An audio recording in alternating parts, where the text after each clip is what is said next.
Welcome to A3। पिछली कक्षा में हम लोगों ने भारत के राज्य क्षेत्र के पार्ट 1 को कवर किया था और वहीं से आगे हम लोग अब इस वीडियो में देखेंगे। आप पूरे वीडियो को ध्यान से देखें और अंत में इस वीडियो का क्वेश्चन आंसर का एक सेट भी कराया जाएगा और आप उस क्वेश्चन आंसर के सेट को हल करें और अपना मूल्यांकन करें कि आप कितने प्रश्न सही कर पा रहे हैं। अपना उत्तर कमेंट में जरूर दें कि आपके द्वारा कितने प्रश्न सही किए गए। चलिए शुरू करते हैं।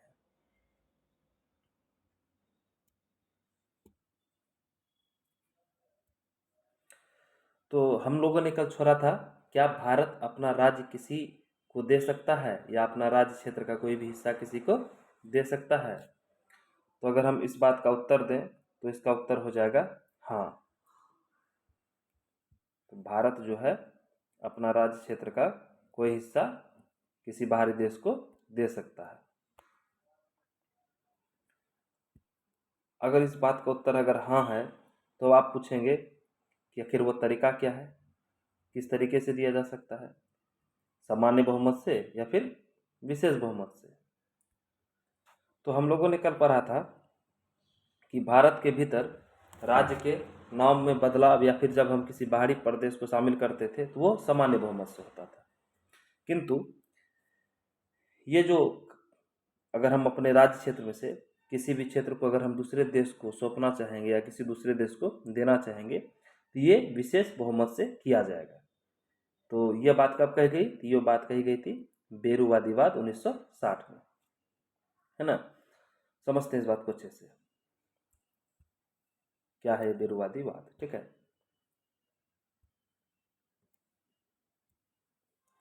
तो बेरूवादीवाद 1960 का एक वाद है। इस वाद में क्या हुआ था कि हमारे जो तत्कालीन प्रधानमंत्री थे पंडित जवाहरलाल नेहरू, वो एक बेरुवारी नाम का क्षेत्र था जो हमारे पश्चिम बंगाल में पड़ता था। आजकल जिसे हम लोग बांग्लादेश कहते हैं, वह एक समय पूर्वी पाकिस्तान के रूप में जाना जाता था। तो ये बेरूवाद क्षेत्र को पंडित जवाहरलाल नेहरू पाकिस्तान को सौंपना चाहते थे। तो इस बात पे सुप्रीम कोर्ट ने उनसे कहा कि यदि आप ऐसा करना चाहते हैं तो इसके लिए आपको क्या करना पड़ेगा, संविधान में संशोधन करना पड़ेगा और वो विशेष बहुमत से ही होगा। क्योंकि हमारे संविधान में किसी भी क्षेत्र को, किसी भी राज्य को किसी दूसरे देश को सौंपने की बात नहीं की गई है। क्योंकि भारत के अगर हम राज्य क्षेत्र को देखें 1 से लेकर 4 आर्टिकल को, तो 1 से 4 आर्टिकल में कहीं पर भी इन बातों का जिक्र नहीं है कि अगर भारत अपना राज्य क्षेत्र किसी को सौंपेगा तो वो किस तरीके से सौंपेगा।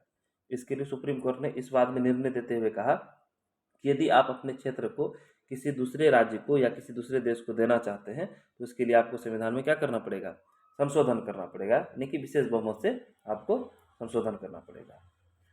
तो इस निर्णय के बाद जवाहरलाल नेहरू ने 9वां संविधान संशोधन हमारे संविधान में किया और इस 9वां संविधान संशोधन के द्वारा जो भारत के पश्चिम बंगाल प्रांत का एक एरिया था जिसका नाम था बेरुवाड़ी, उसे पूर्वी पाकिस्तान को सौंप दिया। तो क्वेश्चन पूछा जाएगा कि 9वां संविधान संशोधन कब किया गया? तो 1960 में किया गया। क्यों किया गया? तो भारत में जो एक क्षेत्र पड़ता था बेरुवारी, उस क्षेत्र को पूर्वी पाकिस्तान को सौंपने के लिए किया गया। क्या इसके बाद भी हम लोगों ने ऐसा किया? तो उत्तर आएगा हाँ।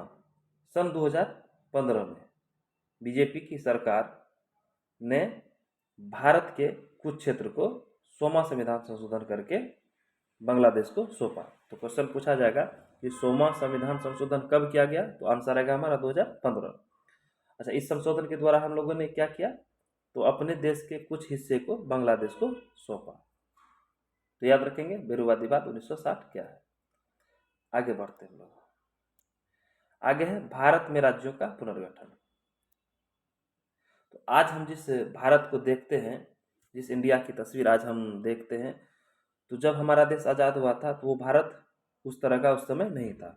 वो भारत पूर्णतः टुकड़ों में बटा हुआ था। अगर पूछा जाए तो कई सारे टुकड़े थे, है ना। उन सभी टुकड़ों को समेट कर क्या किया गया? भारत आज एक संघीय भारत का निर्माण किया गया है। तो जब भारत आज़ाद हुआ था तो भारत में आज़ादी के समय दो तरह के प्रांत थे, एक था रियासत, एक था ब्रिटिश क्षेत्र।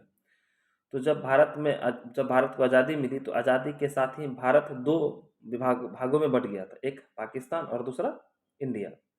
तो ये जो क्षेत्र थे जिन्हें हम लोग रियासत कहते हैं या ब्रिटिश प्रांत थे, इन्हें आज़ादी दी गई थी कि वे अगर भारत में मिलना चाहे तो भारत में मिल जाए, अगर पाकिस्तान में मिलना चाहे तो पाकिस्तान में मिल जाए, यदि स्वतंत्र रहना चाहे तो स्वतंत्र रह जाए। तो इस हिसाब से जब भारत के बनने की बारी आई तो भारत जब बना तो उस समय भारत में कुल 552 देशी रियासत थी। कितनी देशी रियासत थी? 552 देशी रियासत थी और 9 ब्रिटिश क्षेत्र थे। तो इन 552 देशी रियासतों में से 549 भारत के राज्य क्षेत्र में शामिल हो गई, किंतु 3 ऐसे रियासत थे जिन्होंने भारत में शामिल होना मंजूर नहीं किया। तो कौन कौन से हुए 3 क्षेत्र थे, उस बात को हम लोग समझते हैं। तो पहला था हैदराबाद। तो एक था हैदराबाद। तो हैदराबाद जो रियासत थी उन्होंने भारत में शामिल होने से मना कर दिया। उन्होंने कहा कि हम स्वतंत्र रहेंगे। अब इस व्यक्ति की तस्वीर को देखिए, आप इसे पहचानते होंगे। इनका नाम है सरदार वल्लभ भाई पटेल। ये भारत के पहले गृह मंत्री भी रह चुके हैं।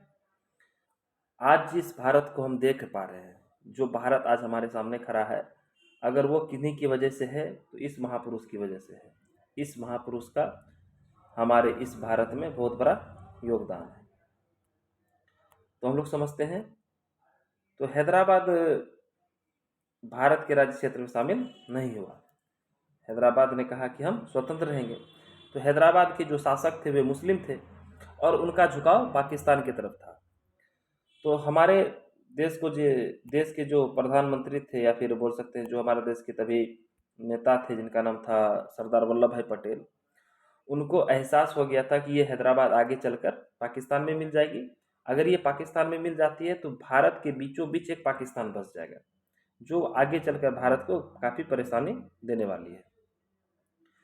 तो इस चीज़ से निपटने के लिए सरदार वल्लभ भाई पटेल ने एक ऑपरेशन किया, जिस ऑपरेशन का नाम दिया गया पोलो। तो ये पोलो ऑपरेशन के द्वारा क्या किया गया? हैदराबाद को भारतीय राज्य क्षेत्र में शामिल किया गया। तो जो पोलो ऑपरेशन किया गया था, ये एक प्रकार की पुलिस कार्रवाई थी। तो सरदार वल्लभ भाई पटेल पुलिस के द्वारा क्या किए थे? इस हैदराबाद क्षेत्र को घेर लिए थे और वहाँ के निजाम को मजबूर कर दिए थे। कहाँ पर शामिल होने के लिए? भारत के राज्य क्षेत्र में शामिल होने के लिए। तो अगर क्वेश्चन पूछ दिया जाए कि ऑपरेशन पोलो का संबंध किससे है, तो हैदराबाद का भारत में विलय से। तो अगर ये पूछा जाए कि हैदराबाद भारत का हिस्सा कब बना, तो हमारा आंसर हो जाएगा हैदराबाद भारत का हिस्सा बना 13 सितंबर 1948 को।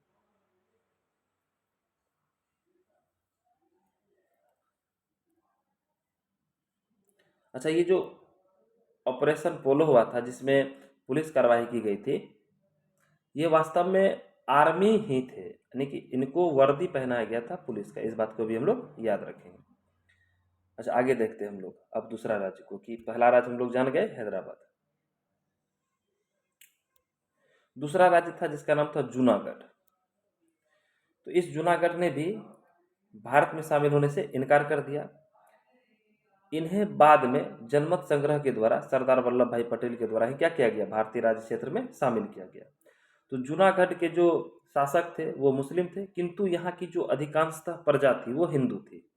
तो प्रजा का मन था कि हम भारत में शामिल हों, किंतु यहाँ के जो राजा थे वे चाहते थे कि हम पाकिस्तान में शामिल हों। तो यहाँ पर अंततः जनमत संग्रह करवाया गया और इस जनमत संग्रह के द्वारा 9 नवंबर 1947 को जूनागढ़ भारत का हिस्सा बन गई। तो अगर प्रश्न हमसे ये पूछा जाए कि जूनागढ़ को भारत में कब शामिल किया गया, तो हमारा आंसर होगा 9 नवंबर 1947 को। अगर पूछ दिया जाए कि किस प्रक्रिया के द्वारा, तो आंसर रखेंगे हम लोग जनमत संग्रह के द्वारा। अच्छा, एक बात नोट यहाँ करने लायक है कि वर्तमान समय में जूनागढ़ गुजरात राज्य का हिस्सा है। ठीक है, तो जो ये जूनागढ़ का जो एरिया है अभी, ये गुजरात के भीतर ही शामिल है। बढ़ते हैं आगे हम लोग। और जो तीसरा क्षेत्र था वो था जम्मू कश्मीर, जिन्होंने भारतीय राज्य क्षेत्र में शामिल होने से मना कर दिया था। इन्होंने कहा कि हम स्वतंत्र रहेंगे। तो यहाँ पर महाराजा हरि सिंह का शासन था। तो सरदार वल्लभ भाई पटेल, जवाहरलाल नेहरू निश्चिंत थे। उन्हें पता था कि ये कभी भी पाकिस्तान के साथ मिलने वाले नहीं हैं। इन्हें स्वतंत्र अगर ये हैं तो हमें कोई दिक्कत वर्तमान समय में नहीं है। किंतु ऐसा हुआ नहीं। तो पाकिस्तान ने क्या किया कि अपने क्षेत्र के तरफ से कुछ आतंकवादी को भेज दिया कि आप जम्मू कश्मीर को क्या कर लीजिए, अपने कब्जे में ले लीजिए। तो महाराजा हरि सिंह उस आतंकवादी से जब नहीं निपट पाए, जब उनका सामना नहीं कर पाए, तो इन्होंने हमारे देश के जो नेता थे सरदार वल्लभ भाई पटेल, उनसे आग्रह किया कि वे हमारी आके रक्षा करें। तो सरदार वल्लभ भाई पटेल ने इसी बात का लाभ उठाकर महाराजा हरि सिंह के सिग्नेचर ले लिए विलय पत्र पर कि हम जो है भारत में शामिल होने वाले हैं, इसी शर्त पर हम आपकी मदद करेंगे। तो महाराजा हरि सिंह के पास कोई दूसरा ऑप्शन नहीं था। उन्होंने क्या किया, उस विलय पत्र पर साइन किया और इस विलय पत्र पर साइन के माध्यम से हमारा जो जम्मू कश्मीर है वो हमारे भारत के राज्य क्षेत्र में शामिल हो गया। तो अगर हमसे यह प्रश्न पूछा जाए कि जम्मू कश्मीर भारत में कब शामिल हुआ, तो आंसर होगा हमारा 26 अक्टूबर 1947 को। अगर हमसे यह पूछा जाए कि प्रक्रिया क्या थी, तो प्रक्रिया क्या थी, महाराजा हरि सिंह जो थे उन्होंने क्या किया, विलय पत्र पर हस्ताक्षर करके जम्मू कश्मीर को भारत के राज्य क्षेत्र में शामिल किया था। अब आगे बढ़ते हैं हम लोग। अब कुछ नोट हम लोग याद रखेंगे। जैसे नोट, ऑपरेशन पोलो 13 सितंबर 1948 से 18 सितंबर 1948 तक चला था, यानी कि 6 दिनों तक। अगला, राज्यों के पुनर्गठन में सरदार वल्लभ भाई पटेल और बीपी मेनन का बहुत बड़ा योगदान था। एक और व्यक्ति थे जिनका नाम था बीपी मेनन और सरदार वल्लभ भाई पटेल। ये दोनों ऐसे शख्स थे जिनके कारण हम आज भारत के इस वास्तविक स्वरूप को देख पाते हैं। अच्छा, एक नोट है कि 9वां संविधान संशोधन 1960 के द्वारा बेरुवादी, जो पश्चिम बंगाल का एक क्षेत्र था, वो किसको सौंपा गया, पूर्वी पाकिस्तान को दिया गया। और 100वां संविधान संशोधन 2015 के द्वारा बांग्लादेश को क्या किया गया, भारत का कुछ क्षेत्र सौंपा गया। बढ़ते हम लोग आगे। अतः 1950 के लगभग भारत के 4 राज्य क्षेत्र बटे हुए थे जिन्हें ए बी सी डी के नाम से जाना जाता है। अच्छा, अब हम लोग आते हैं 1950 में। तो 1950 में क्या हुआ, तो 1950 के आसपास तो भारत में जो राज्यों की कैटेगरी थी तो वो 4 प्रकार की थी, जिन्हें ए राज्य, बी राज्य, सी राज्य और डी राज्य के नाम से जाना जाता था। तो ए राज्य जो था, इन्हीं को हम लोग क्या कह सकते हैं, ब्रिटिश प्रांत भी कह सकते हैं। और इस ब्रिटिश प्रांत में 9 ब्रिटिश प्रांत शामिल थे। तो क्वेश्चन पूछा जाएगा कि ए राज्य, यानी कि अगर हमसे यह प्रश्न पूछा जाए कि 1950 के आसपास भारत के राज्य क्षेत्र कितने भागों में बटे हुए थे, तो उत्तर आएगा हमारा 4। अगर पूछा जाए कौन कौन से भाग थे, तो ए, बी, सी और डी। तो जो ए क्षेत्र था उसको हम लोग कहते हैं ब्रिटिश प्रांत। इनकी संख्या कितनी थी, 9 थी, जैसे कि बिहार, मध्य प्रदेश, उत्तर प्रदेश और राजस्थान। एक था बी क्षेत्र, इसे कहा जाता था रियासत। इस रियासत की भी संख्या कितनी थी, 9 थी, जैसे कि ग्वालियर, हैदराबाद और मैसूर। और तीसरा जो क्षेत्र था जिसको कहा जाता था सी टाइप, है ना। तो सी टाइप को कहा होते थे हम लोग कमिश्नरी। इसकी संख्या कितनी थी, 10 थी, जैसे दिल्ली, कुर्ग, अजमेर।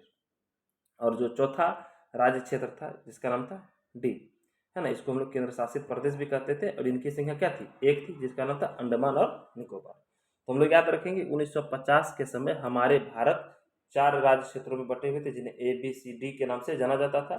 ए यानी कि ब्रिटिश प्रांत, इनकी संख्या 9 थी, है ना। बी यानी कि रियासत, इनकी संख्या भी 9 थी। सी यानी कि कमिश्नरी, इनकी संख्या 10 थी। और डी यानी कि केंद्र शासित प्रदेश, इनकी संख्या 1 थी। अब हम लोग आगे बढ़ते हैं।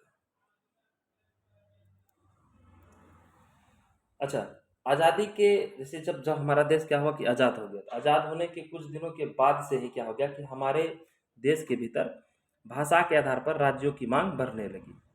यहाँ के लोकल लोगों के द्वारा ये डिमांड की जाने लगी कि हमें हमारे भाषा के आधार पर क्या किया जाए, राज्य को बना दिया जाए। तो आज़ादी के कुछ दिनों के बाद से जब भारत में भाषा के आधार पर राज्यों की डिमांड तेज होने लगी, तो भारत सरकार ने इस बात का पता लगाने के लिए कि जो भाषा के आधार पर जो हम लोग राज्यों का गठन करने वाले हैं, ये गठन सही होगा या नहीं होगा, कई कमेटी गठित की, जिनमें से पहली कमेटी थी एसके धर आयोग। तो पढ़ते इसको। तो आज़ादी के कुछ दिनों के बाद ही भारत में भाषा के आधार पर राज्यों की मांग की जा रही थी। इसके लिए कई आयोग बनाए गए, ठीक है। तो पहला आयोग क्या था हमारा, एसके धर आयोग। समझते हैं इस आयोग को। तो एसके धर आयोग, तो जो पूछा जाए कि इस आयोग का गठन कब किया गया, तो 1948 में किया गया। तो इस आयोग का गठन करने का क्या पर्पस था, इस आयोग के गठन करने का एक ही उद्देश्य था कि जो भाषा के आधार पर हमारे देश में राज्यों की मांग बढ़ रही थी, तो क्या भाषा के आधार पर राज्यों का पुनर्गठन करना सही होगा या फिर गलत, इस बात पर विचार करना इस आयोग का काम था। तो इस आयोग ने विचार किया। अब ये बात हमारे मन में आएगी कि आखिर इस आयोग का नाम एस.के. धर आयोग ही क्यों है। तो इलाहाबाद कोर्ट के एक रिटायर्ड जज थे जिनका नाम था एस.के. धर। तो इस आयोग के अध्यक्ष एस.के. धर थे, इसलिए इस आयोग को क्या कहा जाता है, एस.के. धर आयोग भी कहा जाता है। अच्छा, अब बात आती है कि इस आयोग ने अपनी रिपोर्ट में क्या कहा। तो जब एस.के. धर आयोग ने अपनी रिपोर्ट पेश की, इस आयोग ने कहा कि भाषा के आधार पर राज्यों का पुनर्गठन उचित नहीं है, यानी कि भाषा के आधार पर राज्यों के पुनर्गठन को एस.के. धर आयोग ने बिल्कुल नकार दिया। ठीक है, तो देखिए पढ़ लेते हैं। इस आयोग का गठन 1948 में किया गया था। इलाहाबाद हाई कोर्ट के रिटायर्ड जज एस.के. धर के अध्यक्ष थे इसके। इन्हीं के नाम पर इस आयोग का नाम भी धर आयोग था। भाषा के आधार पर राज्यों का पुनर्गठन करने के ऊपर विचार करने वाला यह पहला आयोग था।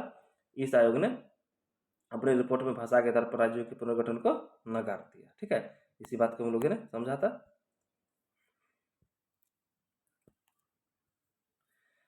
अब हम लोग आगे देखते हैं। एक अगली समिति बनी जेवीपी समिति।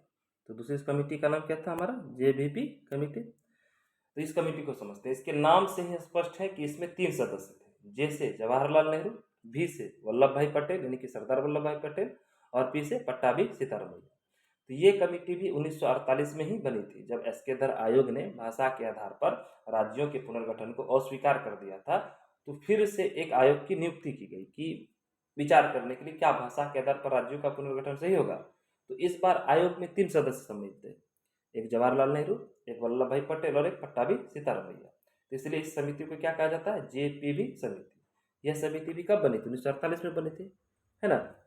और इस समिति ने अपनी रिपोर्ट पेश की 1949 में।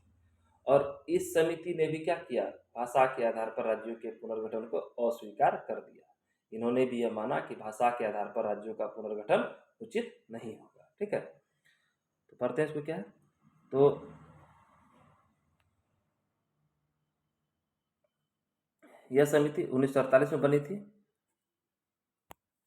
यह समिति 1948 में बनी थी। इसमें 3 सदस्य थे, जवाहरलाल नेहरू, सरदार वल्लभ भाई पटेल और पट्टाभी सीतारमैया। इसने अपनी रिपोर्ट 1949 में सौंपी तथा भाषा के आधार पर राज्यों के गठन को अस्वीकार कर दिया। ठीक है, अच्छा नोट। तो आंध्र प्रदेश में इसी बीच में क्या हो रहा था कि एक समाज सेवी थे जिनका नाम था पोट्टी श्री रामलुलु। तो ये जो पोट्टी श्री रामलुलु थे, इन्होंने 56 दिनों की भूख हड़ताल कर दी। जब ये 56 दिनों की भूख हड़ताल पर बैठ गए कि हमें तेलुगु भाषा के आधार पर एक नया राज्य चाहिए, आंध्र प्रदेश, तेलुगु भाषा के आधार पर हमें एक नया राज्य चाहिए, तेलुगु भाषा के आधार पर एक नया राज्य चाहिए, इस बात की जिद को पकड़ कर बैठ गए पोट्टी श्री रामलुलु जी क्या पर, भूख हड़ताल पर। और इस भूख हड़ताल के बाद उसकी स्थिति ऐसी बिगड़ गई कि 15 दिसंबर 1952 को उनकी मृत्यु हो गई। तो अब सरकार पूरी तरह से टेंशन में आ गई, अब करे तो करे क्या। तो अंततः सरकार ने मजबूर होकर तेलुगु भाषा के आधार पर एक राज्य का गठन कर दिया जिसका नाम रहा आंध्र प्रदेश। तो क्वेश्चन अगर हमसे पूछा जाए कि आंध्र प्रदेश गठन कब किया गया, तो 1 अक्टूबर 1953 को। पूछ दिया जाए किस भाषा के आधार पर किया गया, तो तेलुगु भाषा के आधार पर किया गया। अगर हमसे ये पूछ दिया जाए कि भारत में भाषा के आधार पर गठित होने वाला पहला राज्य कौन सा था, तो भी हमारा उत्तर क्या हो जाएगा, आंध्र प्रदेश। आइए पढ़ लेते हैं इसको। तो है आंध्र प्रदेश के समाज सेवी पोट्टी श्री रामलुलु ने 56 दिनों की भूख हड़ताल की। इस भूख हड़ताल के कारण 15 दिसंबर 1952 में उनकी मृत्यु हो गई। सरकार ने दबाव में आकर 1 अक्टूबर 1953 को तेलुगु भाषा के आधार पर आंध्र प्रदेश राज्य का गठन कर दिया। बढ़ते हम लोग आगे। अब एक और आयोग बना जिसका नाम था फजल अली आयोग। तो जब एक बार हमारे राज्य में क्या होगी, जब हमारे देश में भाषा के आधार पर एक राज्य का गठन हो गया, आंध्र प्रदेश राज्य का, तेलुगु भाषा के आधार पर, तो अब जो है यह तय हो गया कि भाषा के आधार पर क्या किया जाएगा, भारत में राज्यों का पुनर्गठन किया जाएगा। तो कैसे किया जाए, इस बात के लिए फिर से एक आयोग बनाया गया। इस आयोग का नाम रखा गया राज्य पुनर्गठन आयोग। इसी आयोग को हम लोग फजल अली आयोग भी कहते हैं। क्यों कहते हैं फजल अली आयोग, क्योंकि न्यायमूर्ति फजल अली जो थे इस आयोग के अध्यक्ष थे।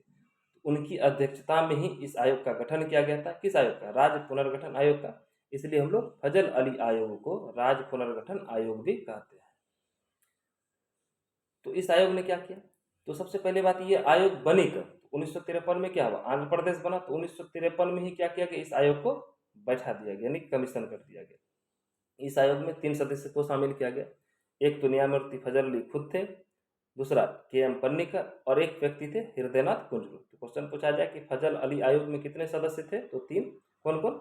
न्यायमूर्ति फजल अली, दूसरा के.एम. पन्नीकर, तीसरा हृदयनाथ कुंजरू। इस आयोग ने अपनी रिपोर्ट पेश की 1955 में, और 1955 में जब इसने रिपोर्ट पेश किया तो इन्होंने कहा कि भाषा के आधार पर राज्यों का पुनर्गठन कीजिए, हमें कोई दिक्कत नहीं है, लेकिन आप मुख्य आधार जो है प्रशासनिक सेवा को दीजिए। तो क्वेश्चन पूछ लिया जाएगा हमसे कि भाषा के आधार पर किस समिति ने सबसे पहले राज्यों के पुनर्गठन को स्वीकार किया, तो हमारा आंसर क्या हो जाएगा? फजल अली आयोग। पूछ लिया जाएगा कि इस समिति ने कब अपनी रिपोर्ट पेश की, तो 1955 में। तो इन्होंने क्या कहा? सुझाव दिया कि आप जो है भाषा के आधार पर 16 राज्य बनाइए और 3 केंद्र शासित प्रदेश बनाइए। चलिए पढ़ लेते हैं इसको। तो इस आयोग का गठन क्या 1953 में किया गया था, जिसके 3 सदस्य न्यायमूर्ति फजल अली, के.एम. पन्नीकर तथा हृदयनाथ कुंजरू थे। इस आयोग ने अपनी रिपोर्ट 1955 में पेश की। इस रिपोर्ट के में भाषा के आधार पर राज्यों के पुनर्गठन को स्वीकार किया गया तथा 16 राज्यों एवं 3 केंद्र शासित प्रदेश बनाने की सलाह दी। अच्छा नोट, जो एनसीसी जिसको लोग बोलते हैं नेशनल कैडेट कोर, इसकी स्थापना हृदयनाथ कुंजरू की अध्यक्षता में ही हुई थी 15 जुलाई 1948 को। इस बात को भी हम लोग याद रखेंगे। अच्छा, फजल अली आयोग, इसी को हम लोग क्या कहते हैं? राज्य पुनर्गठन आयोग। इसके अध्यक्ष कौन थे? न्यायमूर्ति फजल अली थे, इसलिए राज्य पुनर्गठन आयोग को हम लोग फजल अली आयोग के नाम से भी जानते हैं। अगला है राज्य पुनर्गठन अधिनियम 1956। इसको हम लोग समझते हैं क्या है। तो जब फजल अली आयोग ने रिपोर्ट पेश की तो इस रिपोर्ट के आधार पर भारत के संविधान में 7वां संशोधन किया गया। तो 7वां संविधान संशोधन किया गया हमारे भारत के संविधान में फजल अली आयोग रिपोर्ट के सिफारिश पर, और 1956 में यह किया गया। और 1956 में क्या किया गया? हमारे देश में एक अधिनियम को बनाया गया जिसका नाम रहा राज्य पुनर्गठन अधिनियम 1956। तो हमसे प्रश्न पूछा जाए कि राज्य पुनर्गठन अधिनियम किसकी सिफारिश पर बना, तो फजल अली आयोग की सिफारिश पर। कब बना? तो बोलेंगे 1956 में बना। अगर हमसे ये पूछा जाए कि किस संविधान संशोधन के द्वारा बनाया गया, तो 7वां संविधान संशोधन के द्वारा बनाया गया। अच्छा, इस अधिनियम ने क्या किया? जो हम लोगों के पास राज्य की 4 कैटेगरी थी, A, B, C, D, इन चारों कैटेगरी को क्या किया? समाप्त कर दिया। और इन्होंने इसके आधार पर, मतलब इसके स्थान पर 14 राज्य और 6 केंद्र शासित प्रदेश बनाए। तो अगर हम देखें तो फजल अली आयोग ने यह कहा था कि आप 16 राज्य और 3 केंद्र शासित प्रदेश बनाइए, किंतु इन्होंने क्या किया? 14 राज्य एवं 6 केंद्र शासित प्रदेश बनाए। इस बात को भी हम लोग याद रखेंगे। अगर हम लोग से ये पूछा जाए कि राज्य पुनर्गठन अधिनियम की रिपोर्ट कब से लागू की गई, तो 1956 से लागू की थी। तो पढ़ लेते हैं इसको। तो 7वें संविधान संशोधन के दौरान 1956 में भारत सरकार ने राज्य पुनर्गठन अधिनियम की स्थापना की। इस अधिनियम ने राज्यों की चारों category A, B, C, D को समाप्त कर दिया तथा इसके स्थान पर 14 राज्य एवं 6 केंद्र शासित प्रदेश का निर्माण किया। राज्य पुनर्गठन अधिनियम की रिपोर्ट 1956 से लागू हुई। तो ये 14 राज्य कौन कौन से थे और 6 केंद्र शासित प्रदेश, यहाँ पर उनका नाम दिया हुआ है, जैसे आंध्र प्रदेश, असम, बिहार, मुंबई, कश्मीर, केरल, मध्य प्रदेश, मद्रास, मैसूर, उड़ीसा, पंजाब, राजस्थान, उत्तर प्रदेश और पश्चिम बंगाल। ये 14 राज्य थे। और केंद्र शासित प्रदेश अगर देखें तो 6 थे। कौन कौन? अंडमान एवं निकोबार द्वीप समूह, दिल्ली उस समय, हिमाचल प्रदेश देखिए अभी राज्य, उस समय क्या था? केंद्र शासित प्रदेश था जब पहली बार इनका गठन किया गया था। लक्षद्वीप, मिनिका एवं अमिनी द्वीप समूह, ठीक है, मणिपुर, एक है त्रिपुरा। तो ये दोनों देखिए अभी क्या है? राज्य, किंतु उस समय क्या था? केंद्र शासित प्रदेश के रूप में इसका गठन किया गया था। बढ़ते हम लोग आगे। अच्छा, हम लोग राज्यों के गठन को, सीक्वेंस को भी हम लोग क्या करेंगे? याद रखेंगे। ये भी हमसे एग्जाम में पूछ लिया जाता है। तो सबसे पहले बात, अगर हमसे ये पूछ लिया जाए कि 15वां राज्य कौन सा था, तो 15वां राज्य हमारा हो जाएगा गोवा। कौन सा हो जाएगा? गोवा, सॉरी गुजरात। कौन सा हो जाएगा? गुजरात। अगर हमसे पूछ लिया जाए कि 15वां राज्य भारत का कौन सा था, तो हम लोग क्या याद रखेंगे? गुजरात को याद रखेंगे। तो अगर आंध्र प्रदेश का गठन पूछा जाए 1 अक्टूबर 1953 को, महाराष्ट्र का पूछा जाए 1 मई 1960 को, गुजरात जो 15वां राज्य बना, क्योंकि 14 राज्य तो हम लोग देख चुके थे, 14 प्लस 6 है ना, तो 14 राज्य तो ऑलरेडी बन चुका था। तो 15वां राज्य के रूप में 1 मई 1960 को गुजरात को बनाया गया था। उसके बाद नागालैंड 1 दिसंबर 1963 को, हरियाणा 1 नवंबर 1966 को, हिमाचल प्रदेश 25 जनवरी 1971 को। देखिए मणिपुर, मेघालय और त्रिपुरा, इन तीनों को 1972 में बनाया गया था 21 जनवरी को। तो इसका जो क्या कह सकते हैं, स्थापना दिवस भी एक ही दिन मनाया जाता है। तो प्रश्न हमसे ये पूछा जाए कि किन 3 राज्यों की स्थापना 1972 में की गई थी, तो हमारा आंसर होगा मणिपुर, मेघालय और त्रिपुरा। कभी कभी हमसे ये प्रश्न पूछ लिया जाता है कि किन 3 राज्यों का जो स्थापना दिवस एक ही दिन मनाया जाता है, तो वो भी आंसर हम रखेंगे, मणिपुर, मेघालय और त्रिपुरा। अच्छा, आगे बढ़ते हैं हम लोग। सिक्किम। सिक्किम का स्थापना कब हुआ? 26 अप्रैल 1975 को, इसके बारे में हम लोग पढ़ चुके थे। गोवा बना 30 मई 1987 को। अरुणाचल प्रदेश 20 फरवरी 1987 को। मिजोरम 20 फरवरी 1987 को। छत्तीसगढ़ 1 नवंबर 2000 को। उत्तराखंड भी 9 नवंबर 2000 को। और झारखंड 15 नवंबर 2000 को। और जो सबसे लास्ट राज्य बना था तेलंगाना, वो कब बना था? 2 जून 2014 को। तो नोट हम लोग याद रखेंगे, गुजरात 15वां राज्य बना था। तो आज हमारे भारत के राज्य क्षेत्र की कंप्लीट थ्योरी यहाँ पर आके कंप्लीट होती है। आप किसी भी एग्जाम की तैयारी कर रहे हैं, इतना सा थ्योरी उसके लिए सफिशियंट है। तो अब तक हम लोगों ने जो पढ़ा, अब उसके बाद हम लोग उसका एक टेस्ट लगाते हैं और हम देखते हैं कि हम लोगों ने अब तक कितना सीखा और हम कितना क्वेश्चन सही कर पा रहे हैं। आप भी टेस्ट लगाइए और जितने प्रश्न आपके सही बन रहे हैं उनको कमेंट में ज़रूर लिखें। अब हम लगाते हैं सेट टेस्ट की तरफ। तो पहला प्रश्न है हमारा कि अन्य रजवाड़ों के भारत में विलय के बाद किन राज्यों ने भारत में शामिल होने से इनकार कर दिया था? तो हम बताए थे आपको 3 राज्य थे से, तो कौन कौन थे? जूनागढ़ ठीक था, कश्मीर भी ठीक है लेकिन मैसूर नहीं। जूनागढ़, हैदराबाद और जम्मू कश्मीर, हाँ ये हमारा सही हो जाएगा। आंसर हमारा क्या? Option B. अगला कहता 500 से अधिक रजवाड़ों के भारत में विलय के लिए कौन सा उत्तरदायी था? ऑप्शन ए है KM. Munshi, option B BR. Ambedkar, option C Sardar Vallabh Bhai Patel और ऑप्शन डी है सरदार बलदेव सिंह। तो आंसर हमारा हो जाएगा वल्लभ भाई पटेल।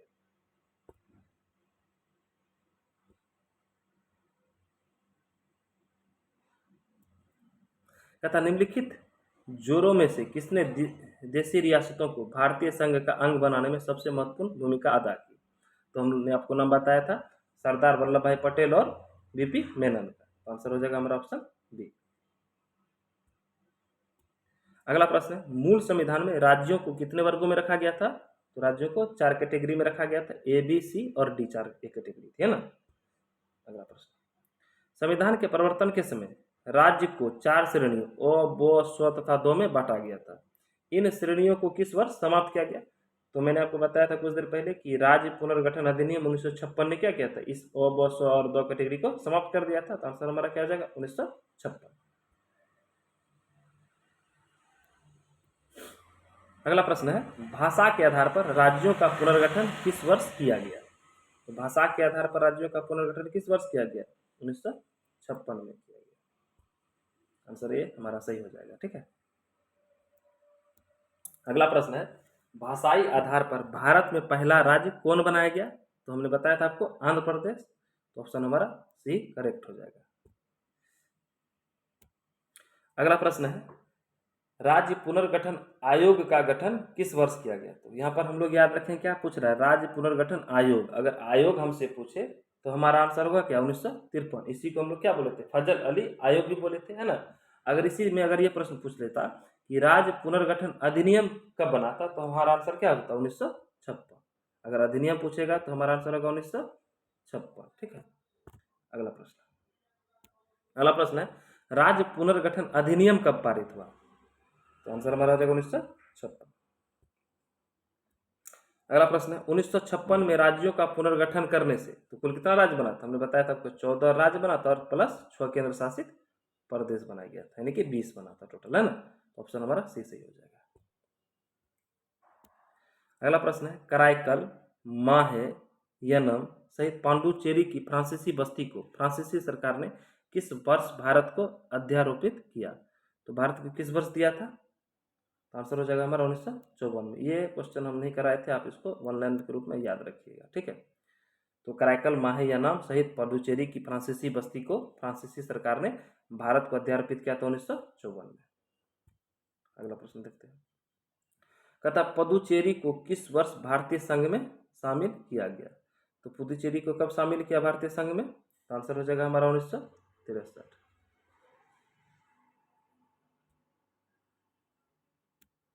अगला प्रश्न है किस वर्ष गोवा सहित अन्य पुर्तगाली बस्तियों को भारतीय संघ का राज्य क्षेत्र बनाया गया? तो भारत राज्य क्षेत्र कब बनाया गया? तो 1961 में। इस बात को भी हम लोग याद रखेंगे।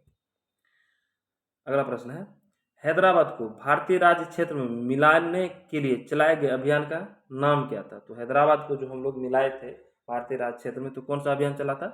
ऑपरेशन शक्ति नहीं, ऑपरेशन मुक्ति नहीं, ऑपरेशन पोलो एकदम सही आंसर हो जाएगा हमारा।